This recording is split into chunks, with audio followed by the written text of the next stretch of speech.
Good evening, everyone. I'm Beth Schenker. I'd like to welcome you to Spertus.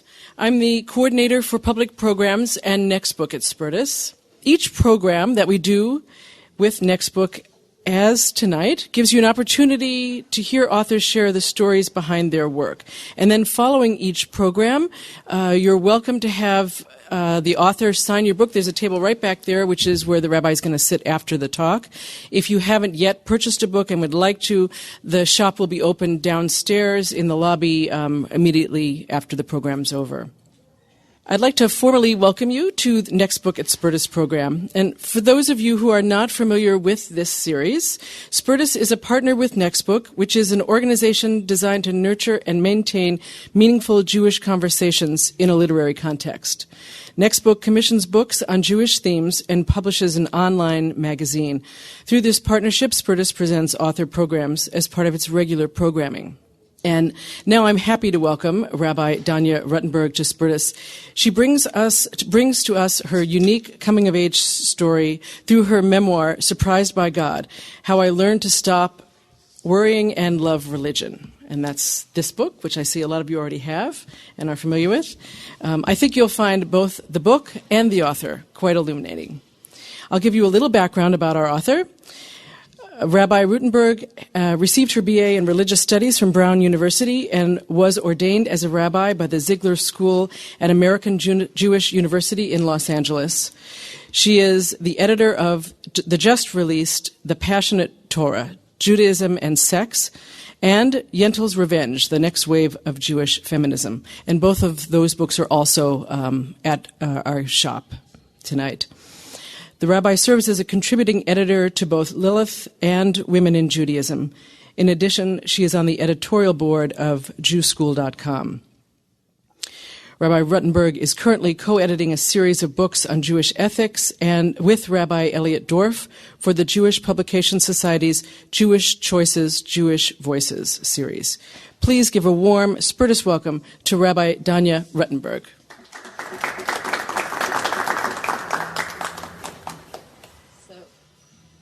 Hello. First of all, thank you to Spertus, and thank you especially to Beth for all of her wonderful work in making this happen. Very grateful to be here.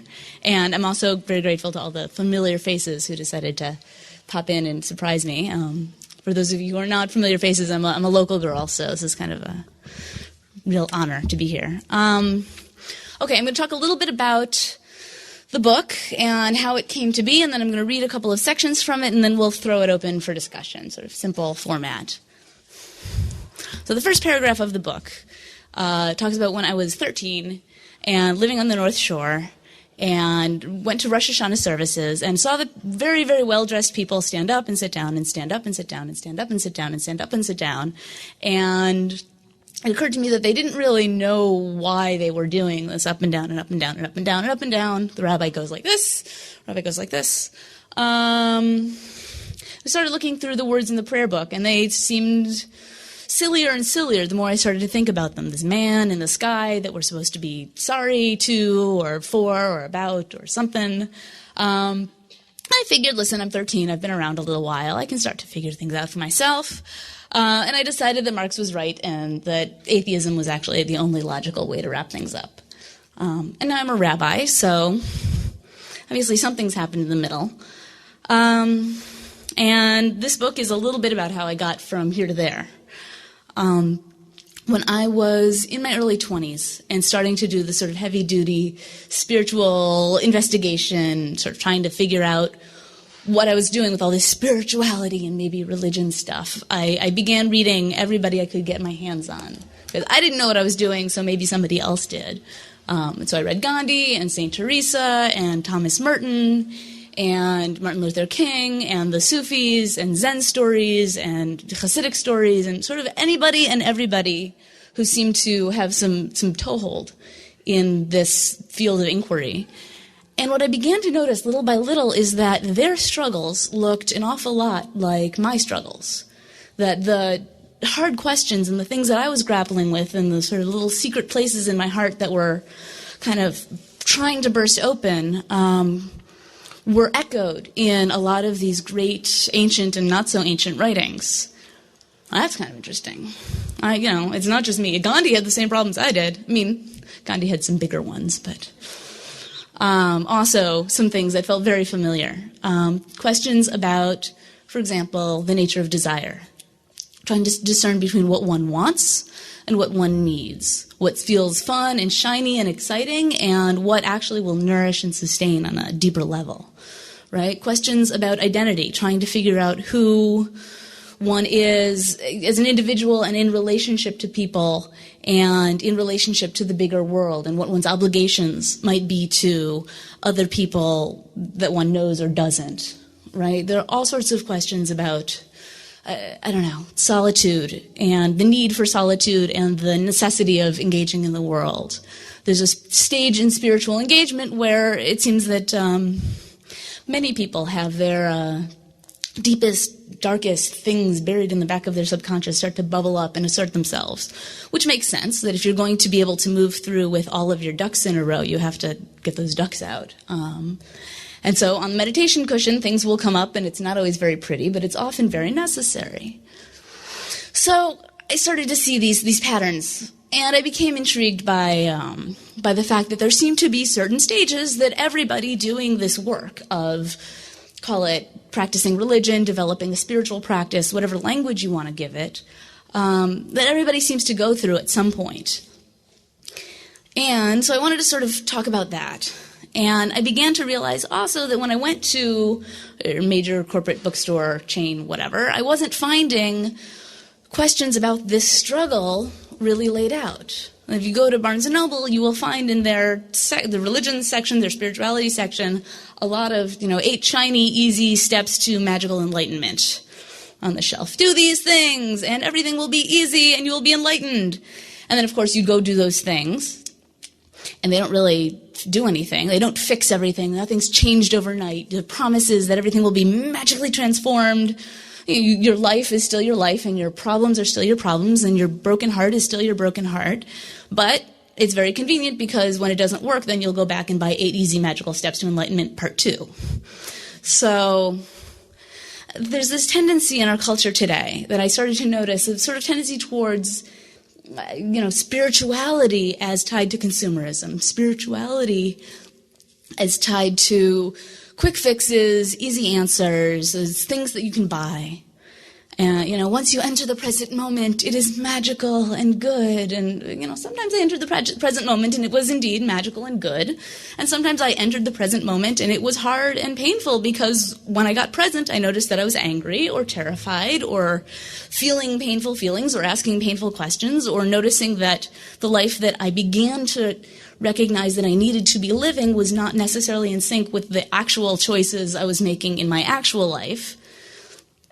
And so it's not all, butterflies and fairies and aromatherapy candles and things that you can buy that will just magically fix things. I want to talk about that, right? That it's not all, if you do this work, sometimes you discover that spirituality doesn't make you buy more stuff, it makes you need less. And I think part of the reason that we're sold such a sort of easy peasy, airy-fairy version of spirituality is because it's good for business. And that's not okay, if that's the reason.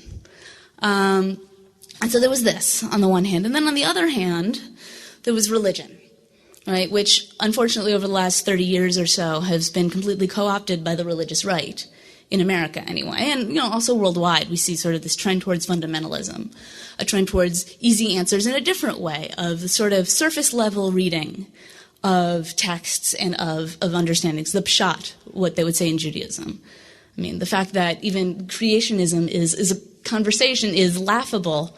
You will find medieval Jews who talk about, well, obviously this, world created in 7 days is a metaphor. People, and yet, when many people today think about religion, they think about sort of a rigidity and a craziness and a tendency towards extremism and a simplicity and a dumbed down, looking for easy answers over here. So you have, religion and spirituality, and yet in the middle, you have 2,000 or 3,000 years of serious theology, of really major writers and thinkers and practicers and people that we know about and many, many more that we don't, who have been living in this middle space where you do this work and it transforms you, where you do this work and you grapple, and sometimes you cry, and sometimes it's rapturous, and sometimes it's amazing, and often it's kind of a drudgery of day to day. St. Teresa talks about how, sometimes you wake up and you just don't feel like praying. And it's really tempting to say, I'm not going to go to morning prayer, I have a headache. Meh, it's not fun. But then you don't go one day, and then you don't go the next day because you sort of had a headache yesterday. And then you don't go the third day because, well, you had a headache a few days ago, and you might have a headache again, so you better not. And so this sort of struggle to try to do the work, even when it's not glamorous, even when it's not magical, even when it's not fun, to dig down and invest it's work. And that work has payoff. I mean, that work is transformative in all of the little pieces, day by day, inch by inch, bit by bit. But it's not easy. And so these are some of the questions that I'd really wanted to address in some sort of form, because I was not seeing a lot of this out there in the wider cultural discourse. I was seeing these two extremes instead. And so I began to sort of, in order to get a book contract, you have to give the publishers a sample chapter, which is good because it forces you to get your act together. So I started trying to sort through some of these, stages of blah, and I discovered that it wasn't coming together. It just wasn't working. I couldn't make it click. And at a certain point, I realized it was because I was talking about this thing that happens to you, this thing that happens to those people. And it sounded very preachy and very, I'm up here on my mountain, I've got it all figured out. And I realized that if I wanted to talk about what happens, I had to talk about what happened to me. And I had to talk about my own story and to put my cards on the table, so to speak, that I had to share my own process and make it clear how I've figured out certain things, and readers, probably even more than I can myself, will be able to see all too well what I haven't figured out and where my blind spots are. And part of the choice to put this in memoir form, which is sort of still surprises me that this is the form it took, is that I wanted to share the process and to show how I got to from A to B. And that this is, I think, in some ways, this story reveals certain truths because so-and-so and so-and-so and so-and-so also had similar issues, problems, questions, and it's a piece of the puzzle. And I think everybody has a piece of the puzzle, and if we all share our stories, then we wind up with the puzzle. So, sort of to my own surprise, I wound up writing my own story and sort of sharing, trying to keep the math really clear, hopefully, in the margins. You can see how I got from one place to another. And so, with not a lot more further ado, maybe I'll read a little bit, and then we can have a conversation. So, the first couple of chapters include growing up in suburban Chicago, going to the punk clubs on Belmont. It was really fun. It was the late 80s. And, looking for rapture in different forms, really. And not quite then understanding that that what was happening on the dance floor was indeed rapture, and that, I'm not the first person to have sought out transcendence through music, but that's some of what was happening. And it was fun. And then, in chapter 2, my mother dies of cancer. And I'm not going to go into that here, but during that time, I was in college. I was a junior at Brown University, and I had already started studying religion because I had gone off seeking the meaning of life in the philosophy department, and they were kind of boring, so I sort of fell into the religion department instead. And then at a certain point, I got back to campus, and things got a little weird. About 6 months after my mother died, strange things began to happen. I would walk around Providence at night. Wide, clean streets, rows of crumbling Victorians in candy pastels, the sort of humming quiet that can be found at night in sleepy towns. And I would talk to the moon. It wasn't really out loud or even in words, but rather more like a sort of concentrated focus, a communion with this startling orb that seemed to be watching over me in a way that nobody else really was. I'd never really looked at the moon, and now I was addicted. Some nights the sky was clear, and it would spread wide, clean light in all directions. On cloudy nights it would appear through a haze swaddled in a muted rainbow. I began to connect to something long buried that only had permission to stir as I traversed the winding streets, more than a little lost. I would listen to Tchaikovsky on my Walkman and weep at the moon.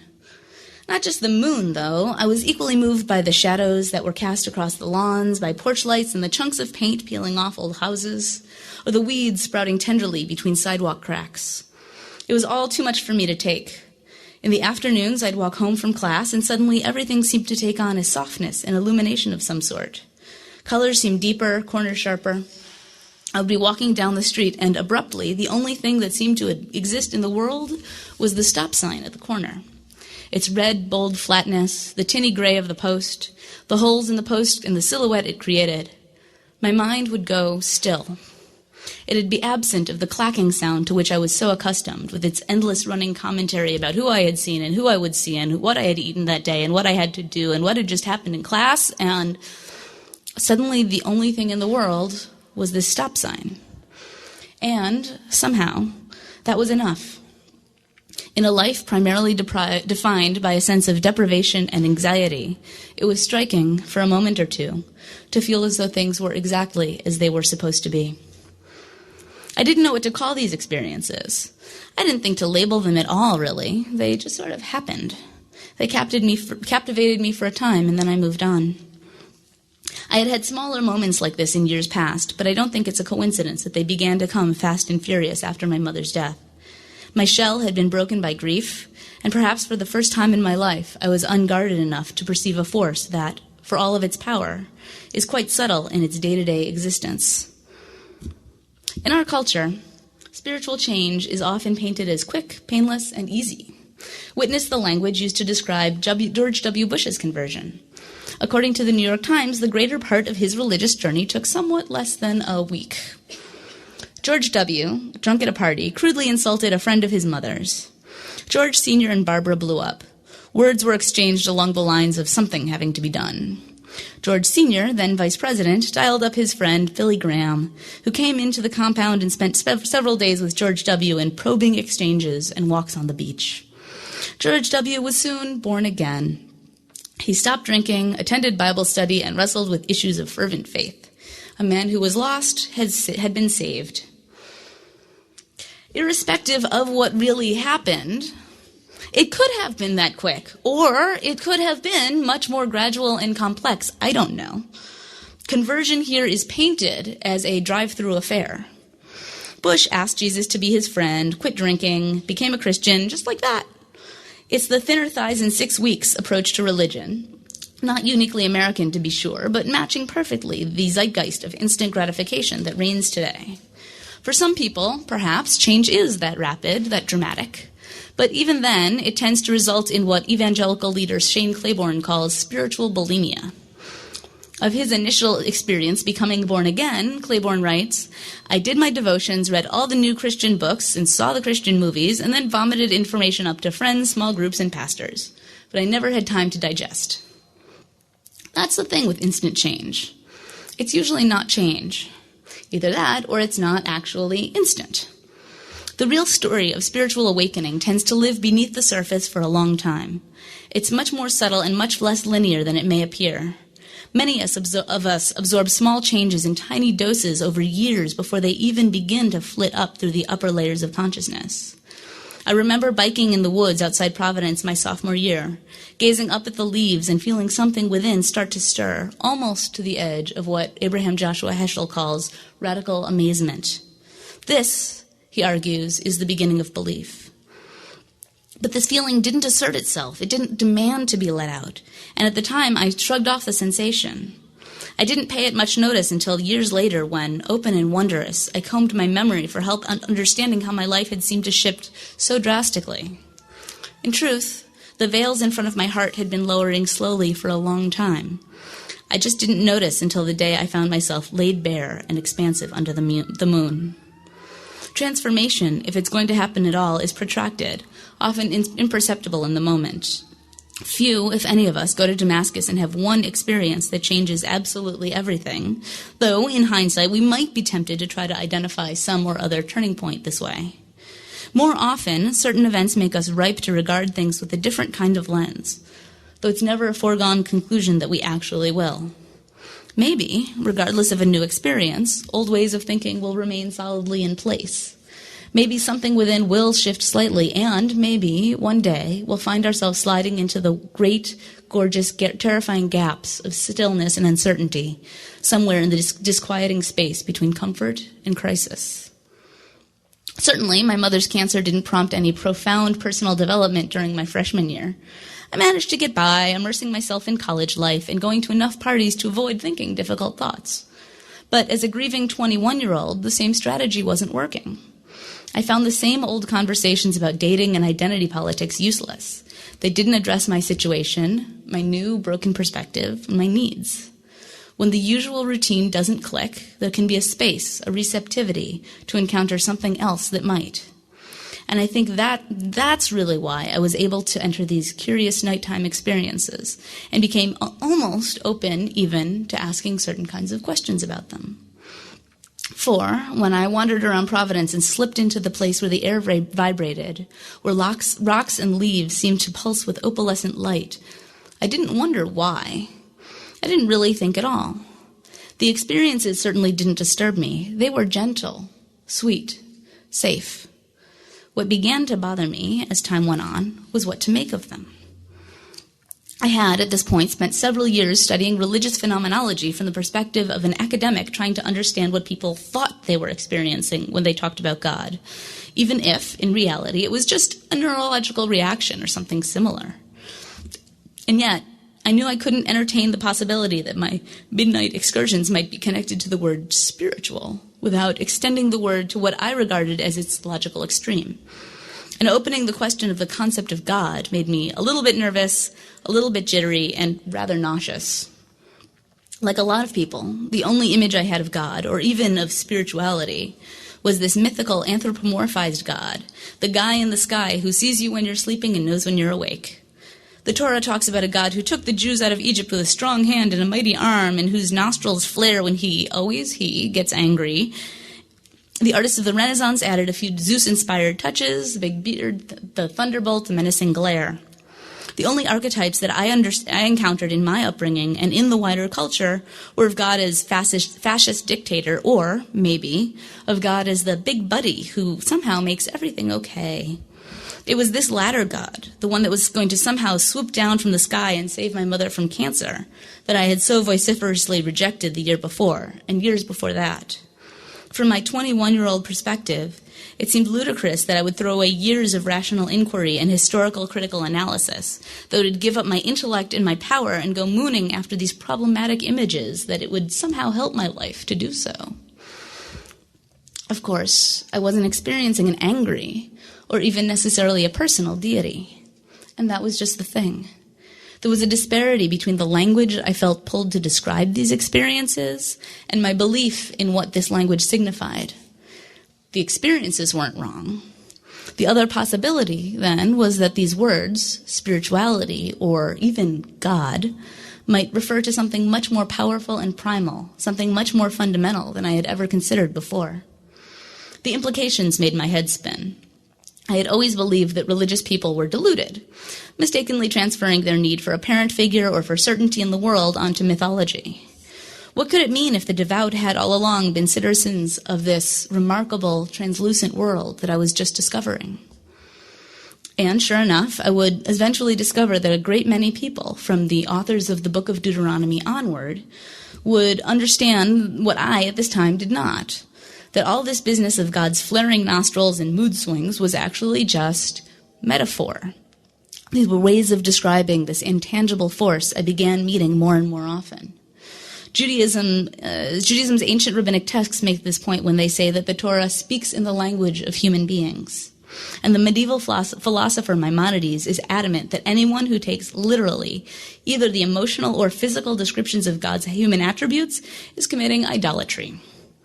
But at the time, I didn't know any of it.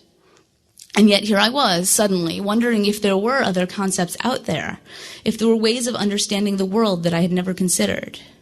Over the period of about a year, everything I had ever believed began to invert itself with a dizzying rapidity, as I hesitantly experimented with using the word spirituality to describe these strange, luminous rushes, the sense of being outside time, the sense of stepping into eternity, the sense that myself as I understood it seemed to melt away into the moment. The rushes got bigger. And later, as I began first tentatively and then more assertively to use the word God to describe these experiences, they got bigger and bigger still. It was as though, like Anne Lamott, I had discovered that if I said hello to God, I could feel God say hello back. So that's one piece of it. Graduated college, moved to San Francisco. That was really fun. It was the late 90s. The city was in such a good mood. The dot-com thing was all booming, and there was creativity and craziness and wackiness and good times all around. I did my early 20s really well. I spent a lot of that time in costume. There were, sort of the Burning Man culture and downtown parties and just 17 different kinds of bizarreness you couldn't even imagine. And every night it seemed like there was, an alien karaoke theme event, or we were all going to dress up like zombies or something. And so I spent a big chunk of those years with rhinestones glued to my face and, wings and things and stack shoes. And it was fabulous. And I began working as a freelance writer, and it was like, there is nothing wrong with this world. And yet, this whole question about God was still tugging at me. And somewhere along the way, I had stumbled into synagogue, and I stumbled particularly into a specific synagogue in San Francisco where they seemed to know what was going on. I would go there Friday night and get this sense of sort of sustenance for Friday night services, and then I'd take the bus back downtown and meet my friends at the bar or at, the club or at wherever. And I began to become more and more drawn to Judaism and Jewish practice as a way to both express and sort of heighten this experience of these luminous rushes. This is what I began to articulate as the experience of the divine. It became clear to me that this was a framework in which you could, get more and more of that and, engage with this thing in a very, very interesting way. But that wasn't necessarily coherent with the fabulous, funky, groovy life that I was living.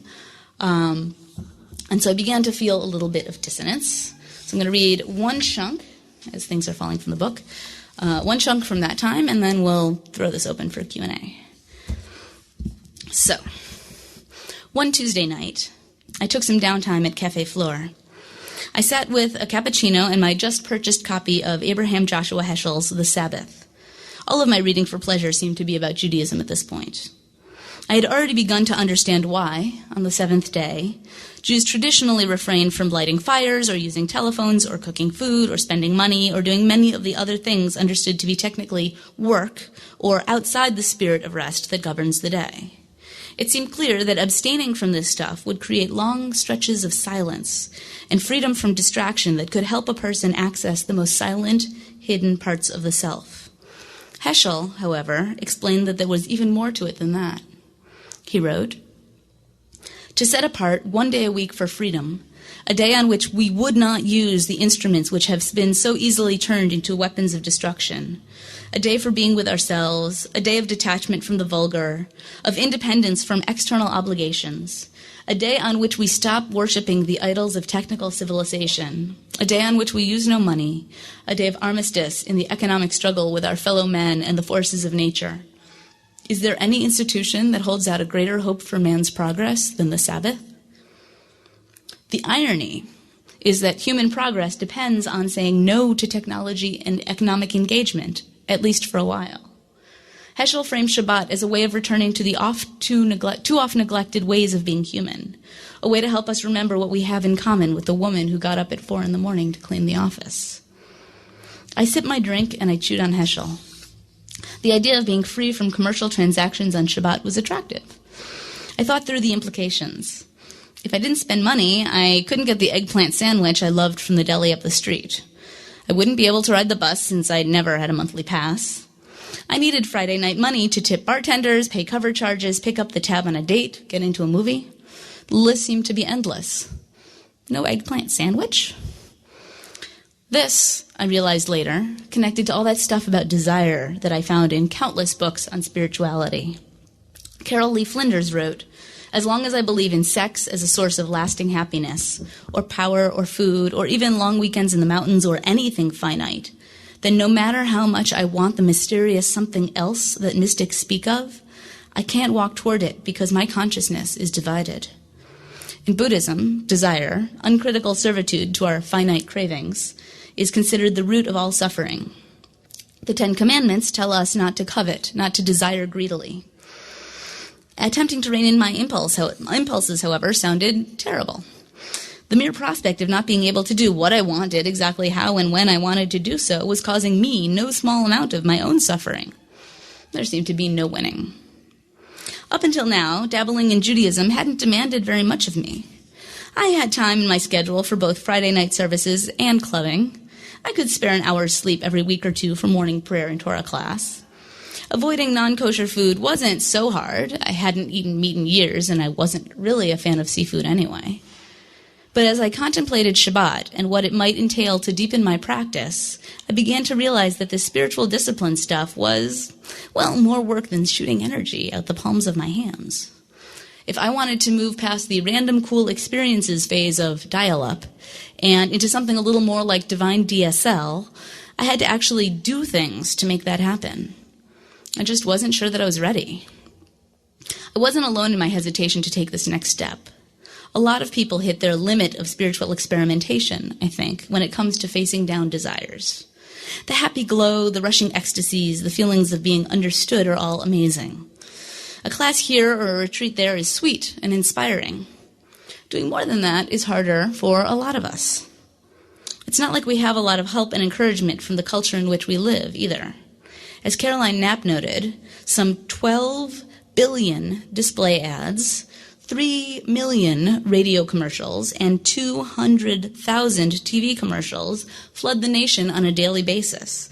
Most of us see and hear about 3,000 of them a day, all of them lapping at appetite, promising satisfaction, pulling and tugging and yipping at desire like a terrier at a woman's hemline.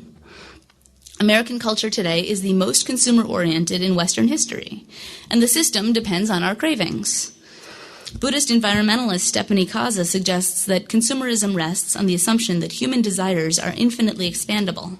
If there are an infinite number of ways to be dissatisfied, there are boundless opportunities to create products that meet those desires.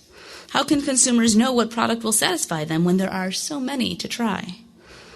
With a little practice not running after our cravings, we begin to realize that they, and the feelings of urgency to satiate them, might not be as endless as we had thought. If, one day a week, all of our needs can be met with prayer, slow walks in the park, reading, Torah study, sitting in silence, long communal meals that allow conversation to unfold, what might that tell us about the things that seemed so urgent on the other 6? What might that tell us about our culture's stories regarding what we can and can't live without? It's not that there isn't a place for work, music, travel, and, yes, spending money. The world needs us to be creators and doers, just as it needs us to take breaks from all that relentless creating and doing. As Heschel framed it, in regard to external gifts, to outward possessions, there is only one proper attitude: to have them and to be able to do without them. Judaism was beginning to ask things of me, to intimate that it might be in my own best interest to take on practices that were neither convenient nor comfortable. Me, I wasn't so certain. It wasn't that I didn't want a deeper relationship to God in my religious practice, but that, like many of us who grapple with desire, I was terrified of the implications. I had created a tenuous balance One hand grasped tight around my Judaism, another around my social life. It felt like any sudden movements in one direction or the other would cause everything to fall. I was terrified to think that I might become so religious that I'd lose much of what I had in common with the artists, activists, and slackers come Unix administrators that made up my world. If I said no to what I wanted, would I get things that I needed instead? That piece of me that was always itching for more God, more connection, deeper encounters that lasted longer. Would it be satisfied? How much of my life, my friendships, would I lose by seeking this out? Would my oh-so-holy Friday nights without spending money be boring? Lonely? Would they feel like some sort of punishment? If everybody went out without me, where would I be? The feeling that I was beginning to live a double life began to wear. I still wasn't ready to throw away the full, flourishing existence that I had painstakingly built from scratch in a brand new city. But inside the so-called flourishing life, I was increasingly lonely. That I felt like I couldn't talk about my desire for the sacred to become the organizing principle of my life meant that I had less and less to say. My social life, my freelance career, both seemed to be too much about the quest for the fresh, the exciting, the new, the next big thing. I, on the other hand, was yearning for the well-tested, the eternal, the timeless. I was getting too much candy and not enough protein. Even costuming, which had become one of my favorite activities, began to lose its sparkle. Though it had been delightful to reinvent myself over and over again, now I wanted to figure out who I was underneath all of the artifice, underneath the makeup and glitter and thousand shifting guises. I still cherished the creativity demanded by the enterprise of getting dressed, but it began to feel harder and harder to feel like I was on all the time. I began going out a little bit less, refusing invitations here and there. More often, though, I'd go out and simply not enjoy it. I would later refer to this sense of longing as the search for the party next door, for community and a life that felt cohesive, in which social and religious aspects integrated seamlessly. At this point, however, I didn't know that there was a party happening elsewhere, or what kind of fun that could possibly be. I wouldn't give up one life or the other. I'd refuse to tip the balance. And, in fact, I didn't stop spending money on Shabbat at this point. I just couldn't bring myself to take that step and face its possible implications. I'd just live with the discord, I told myself, keep letting the glowing golden feeling in my solar plexus after prayer get trampled by the loud music at the bar on Friday night. I'd notice keenly every time the check came at a restaurant, feel guilty and far from God as I reached into my purse for my share of the bill. This wouldn't be a long-term solution, and I knew it. The problem was, I didn't know what else there might be. Thank you very much. Thank you. What I'd like to do is open it up to questions, and then if you wouldn't mind just repeating the question with the mic so that everybody can hear, Fabulous. That would be great. Okay. And then also just to remind you that if you want to purchase any books, that the shop downstairs will be open for a little while after the program, so you're more than welcome to do that. And then we'll have signing right back there. So, questions? Any questions? Yes. Where and when were you ordained? I was ordained by the Ziegler School of Rabbinic Studies. What? The question was where and when was I ordained? So the Ziegler School of Rabbinic Studies at American Jewish University, which is in Los Angeles, and is the West Coast arm of the conservative movement. And I was ordained exactly a year ago. So I still have that shiny new rabbi smell, but a little less now. Any other questions? Yes. I was wondering, when you said you felt like it would be hard for you to talk about, with your friends, you sort of seeking, yearning for the eternal, was that a sense of discomfort, with the idea itself, personal kind of discomfort with it, or was it more of a sense of you didn't want to alienate them, or? I think it was a combination of things. The question was, why was it so difficult for me to talk to my friends about all of this Jewy stuff that was going on? I think it is actually quite common in liberal circles to have this sort of disdain for religion, in part because of this sort of fundamentalist taint that sort of reigns. The real intellectuals don't buy into that silliness, and there have been a few big books on atheism that have come out in the last couple of years, and this is this very, we are so evolved, we don't need any of that stupidness that those little sheep go chasing after. And, Naomi Klein writes about this quite a bit, this great embarrassment she had about talking about her spiritual questions among her intellectual friends. It's a common thing. And I did certainly get a little bit of that, oh, you don't want the shrimp because, oh. And in California, it was certainly fashionable to be, maybe a little Buddhist or a little pagan, but if you were a monotheist, forget it. So some of it was, in fact, reactions from people that I was, that I basically lost my mind. And a lot of it was my internalized business because I had been a good flaming liberal for a long time and raised in the, in the academy and the discipline of religious studies and everything. And I was concerned that I had lost my mind because I was sipping the same Kool-Aid that everybody else was and believing that there was only, that if you took religious questions and religious practice seriously, it was obviously because you were too afraid to think for yourself. And so I was struggling with the internalized business and also getting it from other people. Any other questions? Where'd you get your Hebrew education? Where did I get my Hebrew education? Theoretically from Sunday school, but not really. I basically started rabbinical school with functionally nothing. Suffered through trying to get up to speed my first couple of years, and then they shipped me off to Israel, my third year of rabbinical school, and that plus marrying an Israeli really helped. So now I have we go to visit family there, and if my Hebrew isn't good, then I'm lost, which I am sometimes. That's fine. What was your actual basic college degree in? What was my basic college degree in? I did my BA in religious studies. I had gotten to, I as a freshman had thought I was going to major in philosophy. And I tried a bunch of philosophy classes, and they were just so pretentious and boring. And religious studies was a way of, there's history and anthropology and literary criticism and all these things. And it was also probably pretentious and boring, but it was my kind of pretentious and boring. So, and plus, as a snarky little atheist, I got to say, this is what people believe, and this is what really happened. So that was also, great fun as a 19, 20-year-old. Do you think that being a Jew requires you to serve your country in some way and to pursue justice in some way? That's a great question. Does being a Jew require service to country and service to justice? I definitely believe that Judaism demands service of us, not only service to the divine and service to people in our immediate universe and the people that we know and are intimate with and are comfortable with, but also service to justice. Absolutely. Tzedek, tzedek tirdof. Justice, justice you shall pursue is one of the 613 positive commandments. So that's right out there.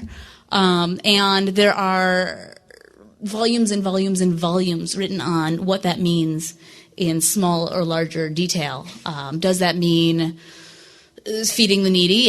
Yes, absolutely. Does that mean going to war for a war you don't, joining the army for a war you don't believe in? Then there's more discussion. There, and the answer may be yes, maybe no, depending on who you ask. But understanding that this is not all about you individually getting to have a nice individual little nice life without engaging in a broader context and broader issues is absolutely there.